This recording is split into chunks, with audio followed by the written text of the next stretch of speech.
在美国买房子，有个代表自己的买方中介会很有利。但是在一个人生地不熟的新城市，要如何找中介？请一位中介代表你之前，应该注意些什么？这支影片我分享些经验，让你轻松选中介。欢迎来到 Embark Channel， 我是移民与留学顾问 Lisa。买房子是人生大事，上个影片我就分享了，卖方有卖方中介，买方有买方中介。中介会以各自的委托人的利益为前提下，尽力促成房屋买卖的成交。对第一次在美国买房子的人而言，买方中介是一个相当有价值的资源。那在个人生地不熟的新城市，要如何找个房仲来帮你呢？我先分享如何找房仲，然后如何选房仲的3个考虑观点。第一，找房仲，除了透过同事、朋友或社群平台上的推荐，也可以透过中介公会找房仲。每个城市都有房仲公会，通常叫做 Realtors Association。从你城市的 Realtors Association 都会有会员名单，可以找到符合你的条件的房仲。例如，这是 Houston 的房仲公会网页，筛选房仲的条件中可以注明语言， Houston 的还可以注明文化。平台会列出符合你的条件的房仲。我解释一下 Realtor 跟 Agent 跟 Broker 这些词哈。Realtor 代表他是房仲公会的会员，会员应该要遵守公会定的专业道德规范。公会的房仲道德规则比法律规范的更严格，所以在房仲的领域里，有 Realtor 的这个 designation 通常被视为是比较好的。Realtor 只是公会会员的称呼，而 Agent 与 Broker 则是在法规上、执照上的差别。两种执照的所有人都可以加入公会，所以都有可能是 Realtor。Agent 则是当房仲的最低执照门槛，也就是台湾所谓的房仲业务员或代理。Agents 必须要靠在某个 Broker 的门下，才能够合法买卖房地产。Broker 则是需要一定的经验之后，才能够考可以独立营业房地产买卖的执照，就是台湾所谓的房地产经纪人。因为 Broker 可以经营店家，有时候他们的店家也被称为 Broker。像在 Houston 的房仲公会网页找 Broker 的页面，则会列出店家的名称。这些都是加盟在某个品牌下的房地产经纪人所经营的店家。所以找房仲有必要是 Broker 或者是 Realtor 吗？如果有位 Agent 他没有参加这个 Realtor 的公会，可以考虑吗？与其他是 Agent 或 Broker， 或者他是不是 Realtor， 我觉得比较重要的是他在以下的3个考虑观点中是否是最佳人选。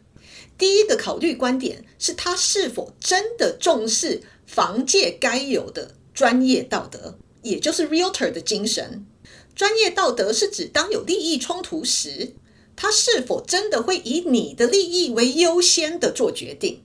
我举个例子，如果一个房仲是代表你是买方中介，而你看上了他舅舅要卖的房子，这时他可能就有利益冲突了哦。如果他是以你的利益为优先，他不会将你愿意出价的底线泄露给卖方。但是如果他是以他与舅舅的关系为优先的话，他就可能泄露你的底线给对方，或从中吹鼓你出价超越房子本身的价值。与其依赖 Realtor 这个头衔来推测他是否认同房仲该有的专业道德，我会要自己评估。如何评估？我会听他如何回答这一个问题。What happens if the house on which I want to submit an offer happens to be one that you represent as a seller's agent? How will that situation be handled? 如果他说他还是可以当 intermediary，就是同时帮助双方的话，我会离这个人远远的，因为他就是不在乎利益冲突可能对你产生的伤害。我会希望他解释他会如何避免这样子的情况发生，而一旦发生了，他会如何去 position 他自己，去避开有利益冲突的产生。这是第一个考虑观点。第二个考虑观点是他的知识与资源网是否符合你的需要。知识方面包括他对于这个市场的行情、地质的特殊性与你有兴趣的标的物的熟悉度。我通常都会透过 small talk 来收集这方面的资料。我会介绍自己在家中有哪些成员，在哪里上班或上学，平常参与哪些活动，目前住宿情况如何，希望新家有些什么。一个熟练的仲介会从你的 small talk 中展现出他的知识。举一个例子，我在德州第一次买房时，房仲告诉我，我想要的地区土壤含有膨胀性粘土，在这种土壤上的房子容易地基移动。如果我不想承担地基移动的风险，那我们找房子时需要特别留意这一点。验屋时可能也需要找地基的专家来验屋。这就显示出他对 logo 市场的熟悉度。可以跟你分享这类的知识很重要，因为可以帮你避开一些雷坑。再来，房仲的资源网也很重要，因为买卖房子时，有时 time is of the essence， 时间至关重要。仲介也是人，也有可能生病，或者是有紧急事件他需要去处理。所以我会问 What happens when I have a question or want to go see a house, but you have an emergency that you need to take care of first? 如果他的答案是他将紧急事件处理后马上会通知你，那不够。他应该要有团队或上司可以代替他处理你的要件。没有团队，靠自己单枪匹马很奋勇，但是在房子买卖上，你会有失去机会的可能。如果有更好的 candidate， 我不会选这位。第三个考虑观点是仲介费。其实在2024年之前，买方根本不需要考虑房仲的仲介费，因为都是由卖方付费。但是在2024年通过了个新的法律，现在房仲必须在带买家去看房子之前就跟买家签合约，合约中必须要注明仲介费。按照法律，卖方可以完全不承担买方的仲介费。这项法律开始之后，有区域间执行上的差异，实际要求买方承担仲介费的似乎不多。因为过去买方不承担仲介费常态的这个缘由是因为买方没有钱，有的钱都要买房子、付贷款费用，实际上就是没有多余的钱可以付仲介费。而卖方在成交后就会有钱，所以过去双方的仲介费都是在成交时从卖方的钱扣除，都是由卖方承担的。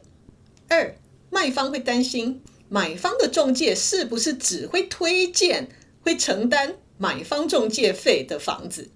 这么一来，如果不承担买方的仲介费，看房子的人就减少了，房子就比较难卖出，对卖方并不利。像我说的，市场还在适应这一条法律，不同的区域会有不同的常态出现。我建议你问仲介当地的常态。如果卖方不承担买方的仲介费的话，你则需要与仲介在合约中注明费用。仲介费是可以协商的哦，可能落在 1.5% 到 3% 之间。要考虑你买的房子的总价， 3% 在30万与60万的房价上是很不同的仲介费。